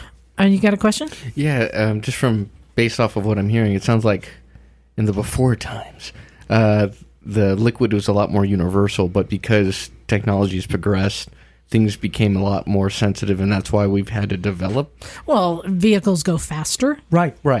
And we expect a great deal more of them. Yeah. If you think about oil, if we got into our time machine and we went back to a garage, because there weren't any places like O'Reilly's or stuff like that we'd know about, you'd buy oil or brake fluid from a gas station. Oh yeah. And I'd like some engine oil, please. And that's all they needed to know. And they'd give you a can, and you put the top on the can like a Coke can and pour it in your engine. There's that was it. One thing I learned from Steve Martin is stay away from the oil cans. Right. They hate me. He hates these cans. But that's how it was, because cars weren't as sophisticated. All right. I changed the oil on Kathy's Honda Fit, the Honda Fit. Do you know that takes OW20? Yeah. That's common. OW20. Mike Tacoma used the same thing. Yeah, so does mine. You might as well wee in it. It is that thin. It really is. It's like sewing machine oil. And the reason they do that is because the tolerances are so tight in modern engines, they need it to get into those tiny spots. Exactly. Interesting. So there's no point in saying, oh, put 1040 in it, it'll be better. It will not be better. It'll be considerably worse. It'll go clackada, clackada, clackada until the oil gets out of bed. Anyway, we're talking about brakes. Let's go back to pistons. So Yes. I believe, Yes. and you can expound on this. Bikes come in many different engine sizes with different pistons. 1, 2, 3, 4. We'll just say 1, 2, 3, 4 for now. Same with the brakes. Yes. So which is the best? The industry standard. And why the range? Okay. The industry standard right now, if you go out and buy yourself a high-performance sport bike, you are going to end up with a pair of 320mm rotors on the front, which are quite sophisticated. They're going to be fully floating. They're probably going to be wave rotors. They're going to be slotted. They're going to be drilled. There's going to be all kinds of pattern in them. And that's for heat dissipation, water dissipation, whatever. But you are going to have what are called monoblock calipers. Okay. And what a monoblock caliper is, it is cast from a single piece of aluminium. A single piece, and then it's going to have 4 pistons. It's going to have 2 pistons on the left, 2 pistons on the right. Okay. They are quite complicated to machine. So isn't that interesting that I think 4-cylinder motorcycle engines are quite common and 4-cylinder caliper pistons? But it's not. It's 8 cylinders. Okay, but 4 and a caliper. Yeah, and it seems to be the magic number. So we know how engine pistons change, how it feels different. Yes. John, if you had to describe the difference between a 1-cylinder and 4-cylinder, how would you describe the difference? A lot more horsepower in a 4-cylinder, a lot more torque on the single cylinder. Right. So let's think of a scenario where Liza brings back an Atlas 125, or you bring back an Atlas 125 from Stumperstan. Yes. And then we take the brakes from a Gixxer 1000 and bolt them on the front of the Atlas Honda. You'd loop it. There's one scenario that you do it. Do you think the wheel would collapse? Oh. Do you think the forks would collapse? Yeah. Right. It's too much. Right. So it's exactly the same way with brakes. The industry standard is not necessarily the standard you'd want on a middleweight. So it's not just that they're cheaping out. You have to match the stopping power. Right. Now, let's go to our friend the KLR 650. The true cockroach of motorcycling. I don't even know. Is it a twin? Is it a twin? Gen 1 is a single piston, and the Gen 2 and 3 are twin piston. Pistons, yeah. Okay. But nevertheless, when you say twin piston, it's twin pistons on one side with a sliding caliper. On the other. Nothing wrong with that. The automotive industry have been using that for years. And they're much simpler to make, too. Right. Because you cast it as a horseshoe shape, and then the line borer comes in from the back, takes out the piston holes, cuts the grooves for the seals. It's a cheaper manufacturer. However, I put it to you that brake is perfect on that bike. Now, let's go up a bit in power. And I know we'll go back down a bit in a while, but we'll go up a bit in power to the Versys 650. Okay. Twin discs on the front. Yep. But they're smaller. They're 300mm. So less swept area. Also, it hasn't got the monoblocks on it. Again, it's got sliding calipers, slightly less powerful, but there's something else quirky. It's got different sized pistons. It's got a big and a little. Wait, what? Yes. And the reason it's got a big and a little, it's a very progressive brake. You think about the way the liquid moves. You pull on the lever.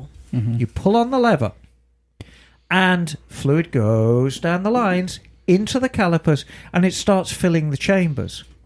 Now, if you're pushing X amount of fluid, do you think the smaller chamber is going to move first or the larger chamber? Smaller. Right. I got it right that time. What you're going to end up with is you're going to end up with a very progressive brake, because as you pull it out, the smaller pistons are going to start moving first, and we're talking microscopic distances here, but it's just going to put a nice lead on the brakes, and then you continue to brake and the big pistons are going to come in. It's almost like a carburetor on an old American car where you had the primaries and the secondaries. Right. You drive on the primaries, and then some clown pulls up next to you in his Thunderbird and flips you and you're like, "Ugh!" Secondaries kick in, off you go. So it's the same. Those old American carburetors, they're tiny little primaries the size of quarters. And if you were really lucky, like I was with my Jensen Interceptor, you had these big secondaries that were the size of buckets. And when those bad boys opened, you got pushed back in your seat. So it's the same with the brakes. The primaries start braking. It's very, very nice. You can control it easy. Because manufacturers, it's not just enough to stop your bike. Yeah. It's the human element. You're introducing the human element. You have to use your hand.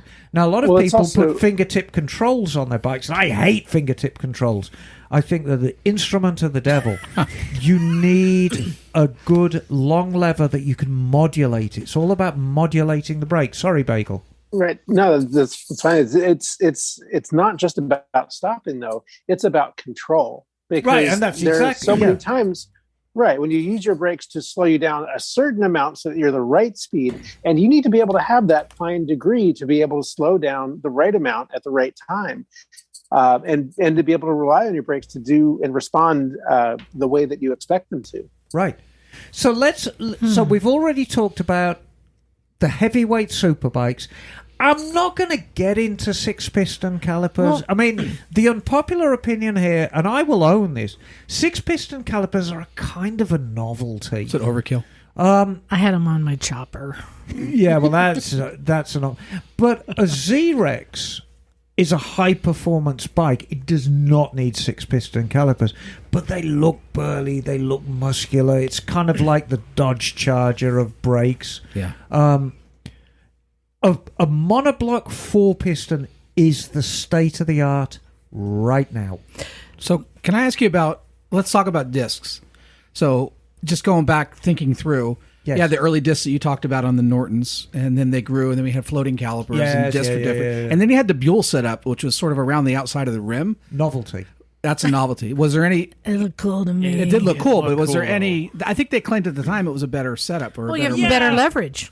That's what it claimed. You have better leverage. If you think about the way discs are set up, the larger the disc is, theoretically, the more braking you've got, the more control you've got. More cooling, maybe, too? Perhaps more cooling. However, my argument to that is, how many bikes do you see with that brake setup? None since the Buell left. Well, I mean, if you have a wheel on anything, a steering wheel, the smaller it is, the more pressure it'll take to turn that wheel. The wider it is, the less. It doesn't matter because whether your brake rotor is attached at the center of the wheel or the outside, it's the same amount of force.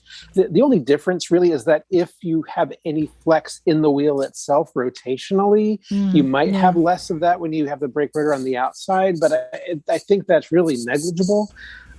Personally, I think the only advantage is that it's going to give you better heat dissipation because there's just more surface area on a rotor that's big going around the outside. The difference between... Often the difference between a visionary and somebody who's babbling from the sickbed, it's a very fine line. And don't get me wrong, we've had Eric Buell on this show, and I think he's an amazing engineer. But if you come up with a design that you feel is so superior to everybody else's, and you were the only one who ever adopted it, I mean... There's merit to it, but whether it was such a ground-shaking design... And it's been 10 years. If it was that groundbreaking, it probably would have came back around since... Tra-la-la. Yeah. Yes, all right, I got a question for you. Yes. Because there are bikes that I look at, and I go, well, they cheaped out on the brakes, right? There are some like Honda Shadows you'll see that has a single disc front and then a drum rear. So I'm going to use for an example two almost identical bikes that have different brake options. Okay. CB750K and a CB750F. Oh, very different market. So the K has single front disc and a drum rear. And the F has twin discs on the front and disc rear. So to me, that says mo better. You're getting the sportier model that goes faster, therefore you need to stop better. So why would they offer a drum on one? Why wouldn't they put the discs on all of them? Nothing wrong with the drum. Wait, what? There's nothing wrong with drum brakes at all. We went back to heat displacement was the biggest. Heat dissipation. So the elephant in the room with any brake setup, whether it's a disc or a drum, is heat dissipation. And the one thing drums don't do particularly well is dissipate heat. Now, there's a lot of things that have been tried over the years. If you look up a racing drum brake from the mid-'60s to the late 60s, I mean, there were some glorious creations coming out of England. I suggest everyone looks up a Fontana 8-leading shoe front brake. It's an amazing thing. And it's all about getting the heat out. However, this is the important thing. We're not talking about front brakes. We're talking about rear brakes. And the rear brake on a bike offers a very, very different function to the front. And on a touring style bike like the CB750K, a drum brake will provide cost-effective, reliable, all-weather stopping. So it's cheaper. You could argue it's cheaper. I mean, that's why I assume that they cheap out on certain models of bikes. And that's pretty cool looking brakes. Some of the older drum brakes with all the, did you find scoops and drill holes and everything are beautiful. Oh, yeah. No, that's Seriani. You want to look up a Fontana. So on those two bikes, though, to me, I assume that it was an expense. It can be. And why would they put two on the front of the F and only one on? Well, the F was undeniably a sportier bike. And when the F came out, and I presume we're talking about the 79F. Sure. Not the 76F. Yeah, we can assume the two bikes are close in weight. Right. But it's a very, very different market. And also, you've got to factor in the heritage of the bike. The 750K was a more traditional bike that went back to the very early days of the Honda 750. So really, it was the cultural successor to the 750 of 1969. Hence, it had four pipes. Hence, it had spoke wheels. Hence, it had a single disc at the front and a drum at the back, just like the original. Hence, it had lots of chrome, blah, blah, blah, blah, blah. The F was part of a range, of which the CBX was the flagship, the 900 was the next in line, then there was the 750. And they wanted, because it's Honda, they wanted this very, very strong corporate image between all of them. It's called Euro styling. And so they did this Euro styling where the tank is really a coffin-shaped tank, blends into the side panels, and it just got this crazy ducktail on the back. They all did, even going back to the twin-cylinder bikes, the 400s and the 250s and the Hawks and the Dreams. So there's image involved. There's the sporting nature of the bike. I've always felt that there's a lot of cruisers that are underpowered. I can't believe how many cruisers have single discs front. But that's all they need. But so, and maybe as you're saying, that's all that the front end can handle. Well, yeah, I mean, you're talking about a bike with a heavy rake. So you got to build up bigger forks to be able to handle it. Right. Okay. And better suspension. But I tell you what, so let's talk about our friend the Bonneville. Okay. The new gen Bonneville introduced in 2001. Single disc. Right. Almost throughout its life, single disc. All right, so I want to put this to rest. Even the Thrucky had the Bonneville had a 310. The Thrucky had a 320, but it's single disc. All right, so I want to put this rest. I have always been under the assumption, based upon the K and the F models, yes, that more discs was better. But you're saying not necessarily, and so it just depends on the bike. Definition of better. No, this is just a impression I had. But you're saying no, not necessarily. It doesn't mean that they're cutting corners. No, they're thinking about a lot of factors about marketing, how the bike's going to be used, how the bike looks, how the bike performs. There are so many things. Okay, it's no secret that the Atlas Honda, going back to Stumperstan, has drum brakes. It's now I'm trying to remember. I know at least one of them does, and it's not entirely cost related. It's an all-weather brake. It performs exactly the same whether it's wet or dry. And also much easier to maintain. They're easier to maintain. They're easier to adjust. They suffer trauma a lot better. If you hit a rock with a rotor, especially a lightweight one, you can basically destroy the rotor, and you ain't going anywhere. So I got news for you, lady.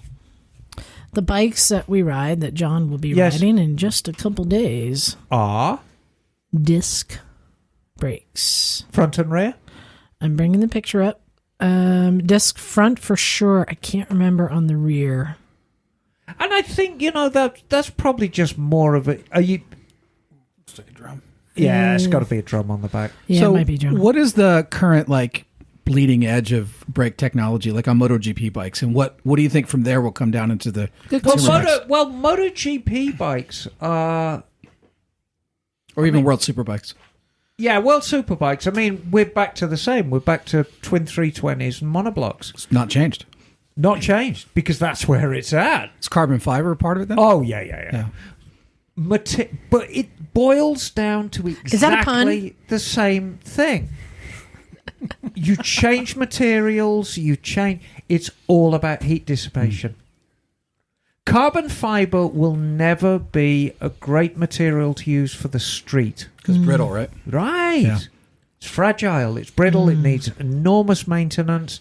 It's the cost of maintaining a GP bike is simply not practical for people. But the knowledge that they gain from heat dissipation really pays dividends. But it looks like we've reached the end of it. Oh, I have one more question. Oh, I need to wrap this up, but I have one more question. If somebody wants to make a upgrade to their brakes, what's the best thing they can do? So I tell you what. Again, materials are chosen by people who are far cleverer than I. And I had a customer, and it's very, very timely you ask this. I had a customer come in with a ZX6 636, 2020, and he had been braking very, very heavily, and the brake had been splashed with some ice-cold water from a puddle, and it warped it. So now his brake's pulsing. This is quite a young bike. And he said, well, look, rather than just buy the Kawasaki one, let's do an upgrade. So I bought him a pair of braking rotors and matching pads. So, I mean, that's a common thing, especially in performance bikes, upgrading the rotors to wavy rotors. Is it worth going to a braided line over a rubber line? No, they came with them. Oh, they came. But for an upgrade. Yes. So I'm going to add to that. So switching to better rotors makes a difference. Oh, God. Okay. You would not believe the difference. Oh, great. If your bike's got rubber lines, you can change to stainless steel. But now, it ain't for the faint of heart, because 2 braking rotors and a full set of pads, it's nearly $1,000 in parts. So, but the braking was like nothing you've experienced. I'm going to add one more thing to that list. Because, Ellie herself changed out her brake pads today. Yes. And I added, you should probably drain and replace your fluid. I'm going to say that's probably the number one thing that most people don't do. That's true. Right. Because we know that it degrades. It's hygroscopic. It's hygroscopic. Yeah, hygroscopic. Pulling the moisture out of the atmosphere. And so it's losing efficiency. The other thing you see with a lot of sport bikes, they have the clear reservoir on the top of the bar, and the UV light degrades it much faster too. Oh, absolutely. So you can see right away, like if you change to a new fluid and it's kind of that clear or slightly off yellow, within a matter of months it starts getting this dark brown, and it's time to get new fluid in there. So let's call that a Misfits top tip. The best thing to do to upgrade your brakes is probably the most affordable. Just flush your fluid. Flush it out every year, Yeah, why not? Yeah. I was under the impression that just like an automobile, there were certain times where it was not needed. Is that false? Oh, there's so many varying factors, particularly on a bike. Yeah, and I think a general rule is every 2 years is recommended. Oh, I'm way behind. But don't tell Jorgen. But depending on your riding particulars, adjust as needed. And I've seen one thing about fluid, like my KLR is a Gen 1. I think it recommends like .3 at a minimum, but most people, they'll even upgrade to, I think, .4. Right. But you got to be careful with that, because when you get into like .5, it's a different chemical composition, so it'll eat your seals. And I briefly wanted to talk about .5 because .5 is different stuff. Okay. It's silicon. It doesn't eat your paintwork. It is entirely non-compatible with .3 and .4. Right. .3 and .4 you can mix. .5... Anyone can put .5 in their system, but you have to remove every trace of .3 or 4 first. And I'm not talking about just in the master cylinder. I'm talking about in the lines, in the caliper. You have to start with a brand new virgin system. And it's not as viscous, so the pedal is nowhere near as good. Well, there you go. What's the benefit of that then? It's not going to eat your paintwork if it dribbles out. That's why Harleys love .5. So I'm just going to make the recommendation to all of our listeners. Hey, it's summer's here. It's not spring anymore, but maybe you should add this to your list of things to do, is change out your fluid. And I'm just reminding myself, and this all comes around from Bjorn reminding me all the things I'd been neglecting on my bike. And it just made me think, like, what are the other things I really should catch up on? And I think brake fluid is one of the most common things that people don't think to do. There you go. But will yield better results. Yes. Yield. And blinker fluid. Got to change your blinker fluid while you're in there. Real quick, I wanted to, give Stumpy John a send-off. He's leaving tomorrow. Yeah. What time do you leave, John? 9:30 p.m. Oh, that's not bad. No, it's good. And he's going to go to Pakistan. Look, Bagel. He's like, we're making another one. Nice. Yeah. Try to get as many Z's on the flight as you can. Yeah, I'm going to try. And we're going to have to, so we're flying into Islamabad. Actually, most people are there. And we're going over together to Lahore. But there's two of us, myself and one other guy, who are the last ones arriving. But it is what it is. So are you starting the ride from Lahore? We're going to Lahore for a few days and then coming back to Islamabad. And I think we're starting from Islamabad. Ah. Fantastic. Okay. Cool. And nice. And you've been kind of struggling with the packing, and this is always hard, figuring out how to packing. As Bagel knows, it can be extremely hot there and extremely cold, not just in the same day, but within like an hour of one another, because you're going up mountains and down into valleys. My recommendation, John, you're going to be eating a lot of curry. Yes. So asbestos underwear is the key. Yes. A lot of asbestos in the underwear. I think my other nickname is Hot Shot, so this may not be. Yes, exactly. You'll be living up to your name, darling.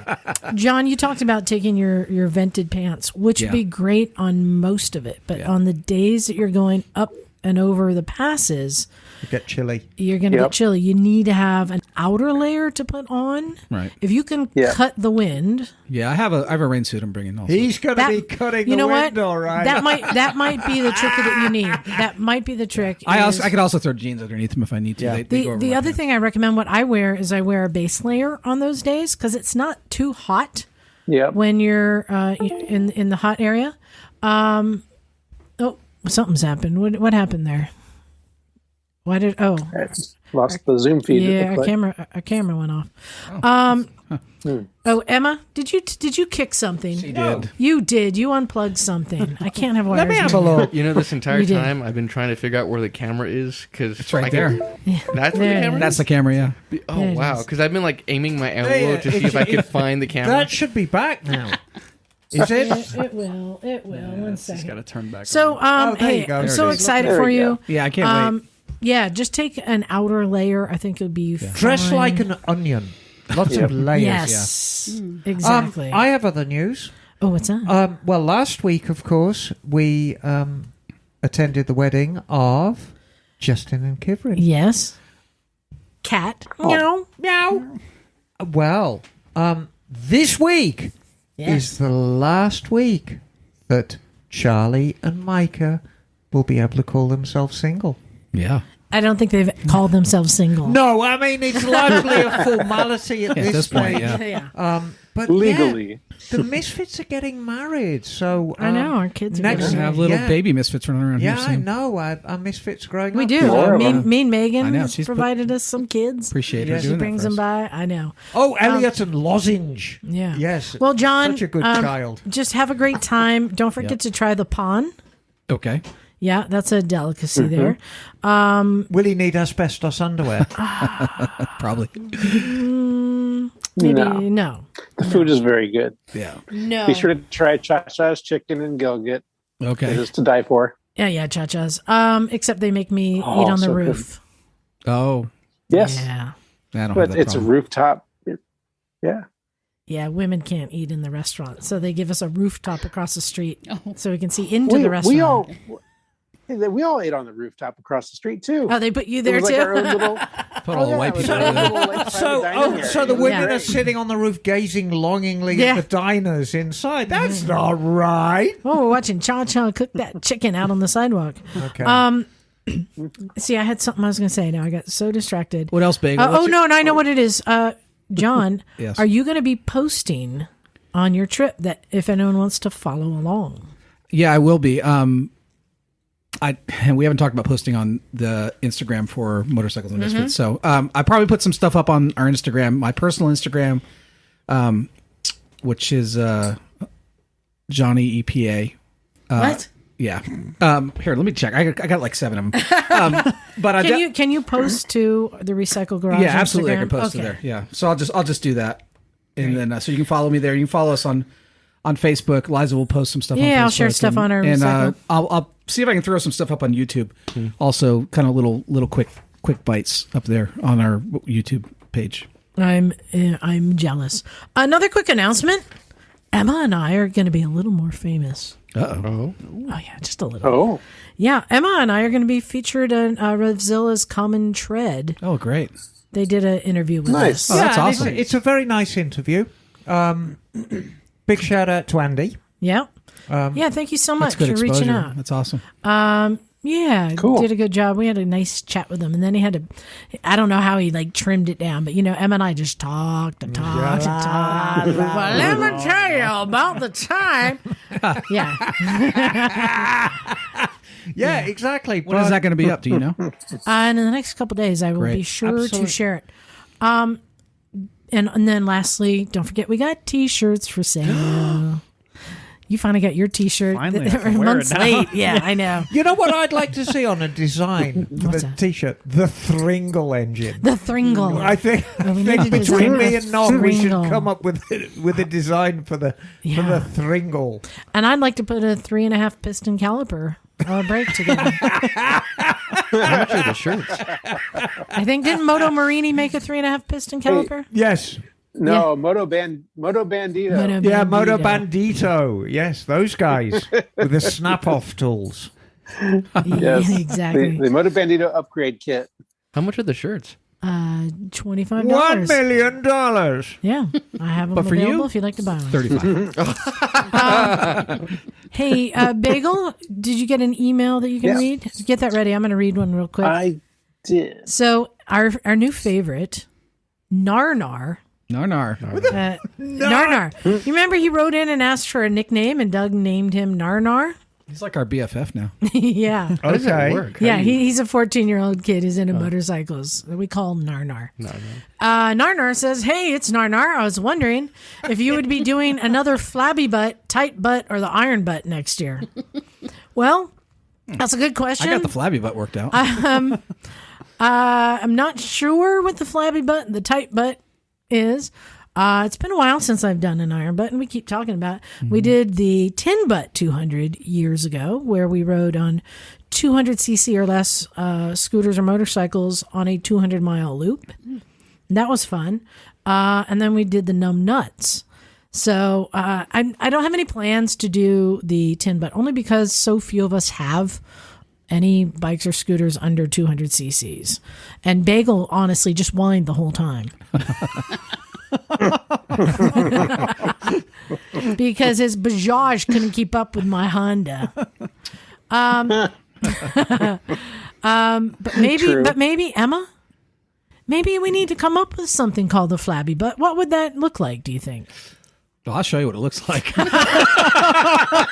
Well, no, I think, my take on it, you don't necessarily need a flabby butt to actually take part. It can be what's coming out of the butt that's flabby. Do you think the flabby butt is when we all ride the mini bike around? I think so. Yeah. Especially when we set up the ladder as one of the obstacles and you got to ride over it. That's the flabby butt. It could be. Are we doing a numbnuts next year? Oh, yeah. Oh, I guess so. Oh, yeah. The numbnuts is an annual contest. Okay. I guess so. You'll have to enter next year. Try to get. Are your nuts numb enough to do this? Yeah, Tino, there was a $1,000 cash prize. What's the numbnuts? How do I compete? You're already in. Whoever could sit on their bike the longest. I have no bike, but I will sit on Ellie's. Yeah, you could enter. Sure. And you have to stay overnight and sleep on it. Oh, easy. Oh, really? okay. Oh, really? Okay. All right. I love these young guys, how confident they are. Yeah. So, I think we'll do one next year. We got to wait until John has forgotten how miserable he was. Oh. Hey, I was happy. Once he got off. You were happy, but the guys who were trying to sleep on the bikes who couldn't because you were snoring. Well, wait till the guys in Pakistan get a taste. How long is it? How long is it? It was 18 hours last year. It was about 18 hours that it went. I was prepared to go 36, but I got knocked out. It was an accident. It's technique. You don't eat, you just drink. So no, you have bathroom breaks. Oh, you get bathroom? Oh, yeah. Okay, because I was mentally preparing No, myself. It's harder than you think. Diapers. All right, we got time for one more email. Bagel, you have one there? Because this is a unique accent required to read this email. I'm very good with accents. Well, the subject is G'day 10 Aussie. And 10 Aussie. I believe this is from someone in Tennessee, Aaron G. Jestrow. Mm-hmm. Now, I believe he is from Tennessee, so I think I'll do this in a Tennessee accent. Okay. But he's talking about Australia. He writes, exactly. And he writes, got a new movie with a wee bit, maybe 1 minute of moto in it, but damn, does it show off Australia's beauty. The movie is a perfect pairing. I've not heard of that. My take, it is a fun comedic rom-com with a lot of witty fun. And that amazing Aussie linguistics. Love it. It absolutely makes me want to visit Australia ASAP and get out of corporate life for a bit. We should plan a trip and hit up the Terps down at the pub. That's some damn nice riding. Serious, how much better could it get? And he includes some amazing pictures of scenery of the sunset. Riding through Australia. Emma, can you interpret? What's Terps at the pub? Terps at the pub. Well, a pub is where you go and drink. Okay, I got that part. Turpentine, perhaps? Do they drink I don't know. Do they drink TURPS. Terps at the pub. No, you're drinking turpentine at the pub. You don't speak Australian? I try not to. Bagel, was there any more to that? I love Australian people, yes. but can't understand a word they say. Go ahead. Well, Aaron continues. He says, hell, even rides best, though, a fleet of DRZs, or maybe we go Aussie and get some Nemesis 400 MK2s. Yes. Emma, how about a history hole on Australian motorcycle companies? Ooh. I have never heard of any of these, and some look pretty sweet. Cheers, mates. Aaron Jestrat. Thanks, Aaron. Nice. Well, what say you, Emma? Yeah, I mean, the interesting thing about Australia, a lot of it reflects the wildlife that's in that country. You know, Australia is full of unique things because it is a unique country. Well, I think before we have a discussion about Australian bikes, you have to go watch Stone. Oh, yeah. Right. They're all riding Crocodile Dundee. Or Mad Max. Oh, Mad Max. Yeah. No, Stone. Good bikes. That is the ultimate Australian biker movie. Stone is the ultimate biker movie. Yeah. And if you ever want to see a Norton Commando wheelied around the streets of Melbourne, that is the film to see it in. When was it made? Nice. 74. Yeah. 74. Classic. It's a classic. Well, thank you, Aaron, for sending that in. And thanks, Narnar. Send us your emails. We want to hear from you. That is so troubling. What? I think it's a rad name. Set up for success. You love Narnar. That's my boy. I think it's rad. So, John, you're taking off. You're going to be gone a while. Yeah, I'm going to be gone. I'll be back on the 19th, hopefully. And then, Emma, I'm leaving. Next week after we record, we're going to have to do a short show. Heads up, short show. Next week? Because I need to be on the way to the airport immediately after. That's okay. And then I'll be gone, but I'll be back the next week in time for the show. Right. So let's do the next week. Mm-hmm. We're going to ride in Pride, and then we'll do the... Yep. We're going to do a wedding. We're going to ride in Pride. We're going to run the garage. Short show. You're off to Americade. Yeah. Then the following week, I will come down and run the garage. You will be back in time to do the show. You're going to be beat. Oh, let me tell you, I'm going to be beat the first day. So I'm taking a red eye, which has a connecting flight at 3 in the morning. Oh, God. And then I arrive there and I go directly over to the event where I'm going to be a little show pony on. It's the first day, but it's not really open, but they're doing like press and parties and stuff like that. So I'm just going to be like, just prop me up over here. And that's day one. Yeah, but you get that crazy Liza energy when you get in those places. It's amazing. No one can keep up with me. It is true. I can't. It is true. And I have a new jacket to wear. I have to show you. Oh. I have a new jacket. You guys ready to wrap this up? Yeah. Hey, thanks everyone. Especially thanks to Christian from Americade coming on. What a nice guy, right? Yes, doing a great event. Yeah, it's great. If you want to get out of the house and come down to Americade, this sounds like a great event. This just really, like I said, it's passionate about two wheels, ride bikes, have some good times. And, come talk to vendors and see the stuff. Yeah, I'm excited. Any other announcements? Yeah, check out our get social with us. YouTube, Facebook, Instagram. All right, we put up the quail video. Quail video's up, yeah. So make sure you like and follow us, share us, tell all your friends, and join Patreon. Yeah. Big thanks to all of our Patreon subscribers. Really appreciate it. But especially to just all of our listeners for keeping us going. Yep. You guys, I'm working on our 500th episode deal. I've got some big ideas. That's awesome. Sweet. It's going to be cool. I know. Nice. So stay tuned. Bagel, you'll be coming out for that, right? I am planning to, yes. I've been trying to bring out all as many misfits as I can. You know who I was talking to yesterday? Lucas. Who's that? Lucas. All right. Oh, yeah. He's one of the favorites from back in the day. So we're going to have a ton of misfits. It'll be good. Anyway, I think we're ready to wrap up. Nice. Thank you, everyone. This is Liza.